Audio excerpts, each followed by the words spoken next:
Hello నమస్తే, నేను అశోక్. ఆంధ్రప్రదేశ్ ఉప ముఖ్యమంత్రి పవన్ కళ్యాణ్ మీద వరుసగా కోర్టు కేసులు నమోదవుతూ వస్తున్నాయి. గతంలో కూడా విజయ్ కుమార్, మాజీ ఐఏఎస్, ఆయన ప్రభుత్వానికి సంబంధించి కీలక శాఖలో పనిచేసినటువంటి వ్యక్తిగా ఉన్నటువంటి విజయ్ కుమార్ గారు కూడా పవన్ కళ్యాణ్ గారికి సంబంధించి ఆయన సినిమాల్లో నటించకూడదు, ఒక ఎమ్మెల్యేగా గెలిచి ప్రజాబద్ధంగా నేతగా ఉండి ఒక మంత్రిగా ఉంటూ ఉప ముఖ్యమంత్రిగా పనిచేసినటువంటి వ్యక్తి తన సొంత ప్రయోజనాల కోసం, స్వప్రయోజనాల కోసం సినిమాల్లో నటించడం ఏంటి అంటూ కూడా ఆయన ఆగ్రహం వ్యక్తం చేస్తూ వచ్చారు. దాంతోపాటు ప్రభుత్వ ధనానికి సంబంధించిన వ్యవహారాన్నింటినీ కూడా ప్రైవేటు కార్యక్రమాలకు, ఆయన సినిమా ప్రమోషన్లు కావచ్చు, ఇతర వ్యాఖ్యలు కావచ్చు, ఇతర అంశాలకు సంబంధించి కూడా వాడుకుంటున్నారంటూ కూడా ఆయన మాట్లాడుతూ వచ్చారు. దీని మీద ఏపీ హైకోర్టుకు వెళ్ళారు. ఏపీ హైకోర్టులో ఆయన ఒక పిటిషన్ దాఖలు చేస్తూ వచ్చారు. హైకోర్టు కూడా దాన్ని స్వీకరిస్తూ వచ్చింది. అయితే దాంట్లో హైకోర్టు మాత్రము ప్రభుత్వానికి సంబంధించి వ్యక్తిగా ఉన్నప్పటికీ కూడా ప్రైవేట్ అవసరాల మేర, లేదంటే ఆయన వ్యక్తిగత అవసరాల మీద సినిమాలు చేసుకోవచ్చు అంటూ కూడా హైకోర్టు తీర్పునిస్తూ వచ్చింది. దానికి సంబంధించి కూడా పవన్ కళ్యాణ్కి ఈ కేసుకు సంబంధించి, విజయ్ కుమార్ గారు వేసినటువంటి కేసుకు సంబంధించి కొంత ఊరట కూడా వచ్చినటువంటి పరిస్థితిని మనం చూస్తూ వచ్చాం. అయితే ఇప్పుడు ఇదే అంశానికి సంబంధించి ఆంధ్రప్రదేశ్లో ఉప ముఖ్యమంత్రిగా ఉన్నటువంటి పవన్ కళ్యాణ్ గారి ఫోటోలను ప్రభుత్వ కార్యాలయాల్లో పెడుతున్నారనేటువంటి అంశం మీద ఒక ప్రజా ప్రయోజన వ్యాధ్యము ఏపీ హైకోర్టులో దాఖలవుతూ వచ్చింది. దాని మీద ఈరోజు ఏపీ హైకోర్టు విచారణ చేపడుతూ వచ్చినటువంటి నేపథ్యంలో ప్రజా ప్రయోజన వ్యాధ్యం కింద ఎవరైతే పిటిషన్ దాఖలు చేసినటువంటి వ్యక్తి ఉన్నారో ఆ వ్యక్తి తరపున జడ శ్రవణ్ గారు, మాజీ న్యాయమూర్తి, ఆయన ఎన్నో కేసులను హైకోర్టుకు సంబంధించి కూడా వాదిస్తూ వచ్చారు. ఇప్పుడు ఈ కేసుకు సంబంధించి జడ శ్రవణ్ గారు ఈ కేసును టేకప్ చేస్తూ వచ్చారు. హైకోర్టులో కూడా ఏదైతే ఈ ప్రజా ప్రయోజన వ్యాధ్యం దాఖలవుతూ వచ్చిందో, పవన్ కళ్యాణ్ గారి ఫోటోలను ప్రభుత్వ ఆఫీసులో పెట్టకూడదనేటువంటి అంశం ఏదైతే ఉందో దానికి సంబంధించి కూడా హైకోర్టులో విచారణ జరుగుతూ వచ్చింది. హైకోర్టు మాత్రం దీనికి సంబంధించి కొంత ఆగ్రహం వ్యక్తం చేస్తూ వచ్చింది. ప్రజలకు సంబంధించే అంశాల మీద కావచ్చు, ప్రజలకు ఉపయోగపడే అంశాల మీద హైకోర్టులో పిటిషన్లు దాఖలు చేయండి, కానీ రాజకీయ అంశాల మీద, రాజకీయాలకు సంబంధించిన ఇష్యూస్ మీద మీరు ఎందుకు పిటిషన్లు దాఖలు చేస్తారంటూ కూడా హైకోర్టు కొంత ఆగ్రహం వ్యక్తం చేస్తూ వచ్చింది. అలాగే జడ శ్రవణ్ గారి మీద కూడా కొంత సీరియస్ అయినటువంటి సిచ్యువేషన్ కూడా మనం చూస్తూ వచ్చాం. అయితే ఇక్కడ మెయిన్గా ప్రభుత్వానికి సంబంధించిన ఆఫీసుల్లో జడ శ్రవణ్ గారు చెప్తున్నటువంటి అంశం ఏంటంటే, ఉప ముఖ్యమంత్రి పదవి రాజ్యాంగబద్ధంగా ఏర్పడినటువంటి పదవి కాదు, అది క్రియేట్ చేసినటువంటి పదవి కాబట్టి అది ఎంతమందికైనా ఇస్తూ వస్తున్నారు. గత ప్రభుత్వానికి సంబంధించి చూసుకుంటే ఉదాహరణకు జగన్మోహన్ రెడ్డి అధికారంలో ఉన్నటువంటి 5 ఏళ్ల టెన్యూర్లో 5 డిప్యూటీ సీఎంలు అంటూ కూడా ఆయన కొంత కీలక నిర్ణయం తీసుకుంటూ వచ్చారు. కానీ ఎక్కడా కూడా అబ్జెక్షన్ చెప్పలేదు. ఎందుకంటే అది ప్రజాబద్ధంగా, రాజ్యాంగబద్ధంగా ఏర్పడినటువంటి పదవి కాదు. కేవలం ఎవరున్నటువంటి ప్రదేశాలు వాళ్ళు, లేదంటే వాళ్ళ ప్రయోజనాల నేపథ్యంలో, వాళ్ళ ప్రయోజనాలకు సంబంధించిన అవసరాల నేపథ్యంలో ఏర్పాటు చేసినటువంటి పదవులు. సో అలాంటి వ్యక్తికి సంబంధించినటువంటి పవన్ కళ్యాణ్ గారు ఆయన ఫోటోల్ని ప్రభుత్వ ఆఫీసుల్లో పెట్టడం ఏంటంటూ కూడా ఆయన ప్రశ్నిస్తూ వస్తున్నారు. ప్రభుత్వ కార్యాలయాల్లో ముఖ్యమంత్రి ఫోటో ఉండొచ్చు, దాంట్లో తప్పేం లేదు. అలాగే ప్రధానమంత్రి ఫోటో పెట్టుకుంటూ ఉంటారు, దాంట్లో తప్పేం లేదు.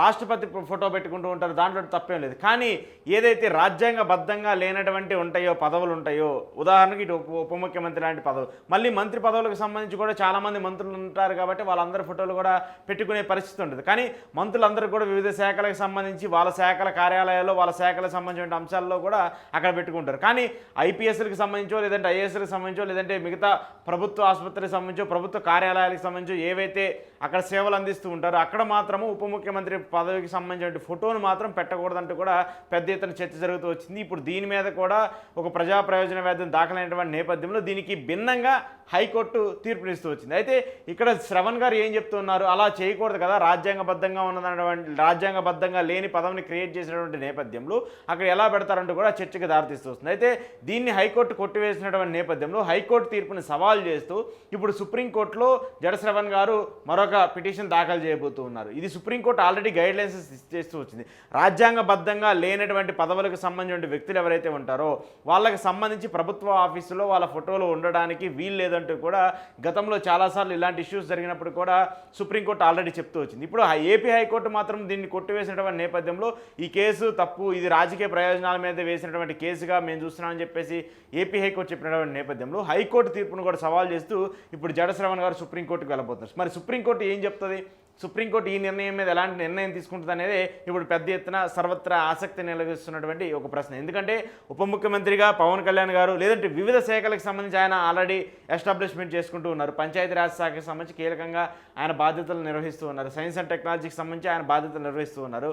ఆ శాఖకు సంబంధించి మంత్రులుగా ఉంటారు కాబట్టి పంచాయతీల్లోనో, లేదంటే ఆ శాఖకు సంబంధించిన కార్యాలయాల్లోనో పవన్ కళ్యాణ్ గారి ఫోటో పెట్టుకుంటే తప్పులేదు.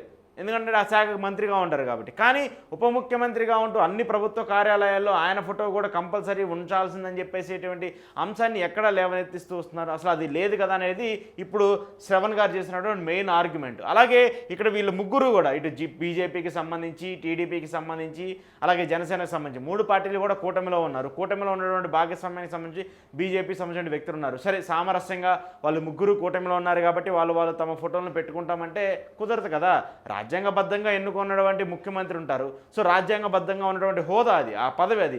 ఆయన ఫోటో కంపల్సరీ అన్ని కార్యాలయాల్లోనూ అన్ని ప్రభుత్వ ఆఫీసుల్లోనూ పెట్టుకుంటారు. కానీ ఇలా పవన్ కళ్యాణ్ గారి ఫోటోని పెట్టడానికి వీలు లేదు.